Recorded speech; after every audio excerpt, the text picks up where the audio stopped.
This is the CBS Evening News. Dan Rather reporting. Good evening. The world's fastest human, so-called, tonight is on the edge of disgrace. Ben Johnson, the Canadian sprinter who won a gold medal and set a world record in the 100-meter dash, allegedly flunked a drug test for steroids right after the race.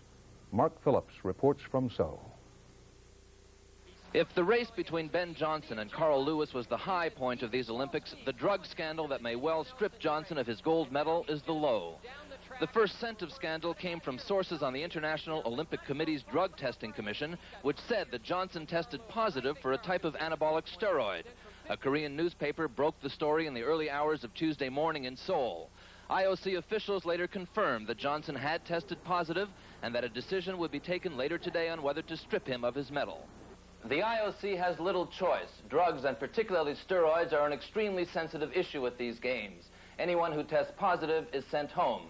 That's already happened to 6 athletes here at the Olympics. No one is immune, not even the superstar of these Olympics, Ben Johnson.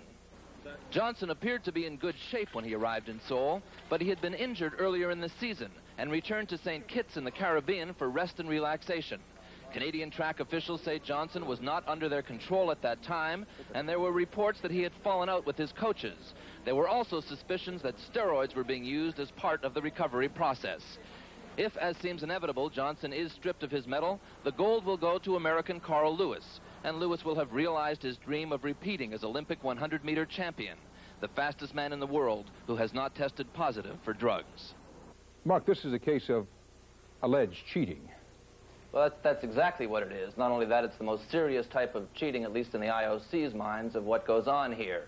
Now, what has to be understood here is, of course, that the decision is not completely final, although, as I said earlier, the IOC would appear to have very little choice. The Canadians are saying they're talking about perhaps tampering with the sample, about appealing the verdict that they anticipate will come down here this morning. But in any event, it's certainly the scandal of these games and one that will really rock them.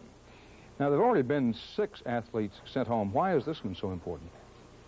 Well, because the 100 meters, the glamour race here, there was not as much attention paid to anything here as there was to the race between Ben Johnson and Carl Lewis. What also has to be said here, of course, is that drug use is an extremely widespread phenomenon at these games. The sin is not using drugs. The sin is getting caught for using drugs, and that's what appears to have happened to Ben Johnson. There are all sorts of what they call designer drugs floating around here, which clear the system in enough time not to show up on the tests.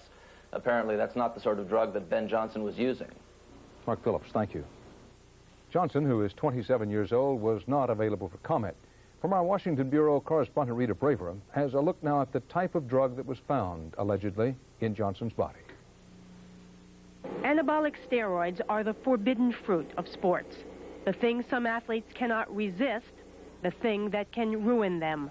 One competitor we spoke to for an earlier story told us that many athletes believe that steroids can make them bigger and stronger. People are using them now because they think it's a shortcut to the top. Some people feel that it might increase the aggressiveness of the athlete, which might allow them to train harder, give them the extra drive that they need to train harder, or it might just increase their will to win during the event. Nevertheless, there is no real medical evidence that steroids can improve performance. And doctors say that over time, the drugs can be a shortcut to ruined health. Large doses can severely damage an athlete's heart, kidneys, and liver, as well as nervous and reproductive systems. In this country, as well as in Canada, anabolic steroids for athletes are illegal. But there is a booming black market in the drugs, and in fact, in the U.S. and elsewhere, athletes who want them can usually find them. In the grapevine in the gym, you talk Ronald, you can find out whatever you want. Medical experts we spoke to were surprised to hear that Johnson tested positive because steroids are usually used by athletes who want to bulk up, like shot putters and weightlifters, not by runners, Dan. Thank you, Rita.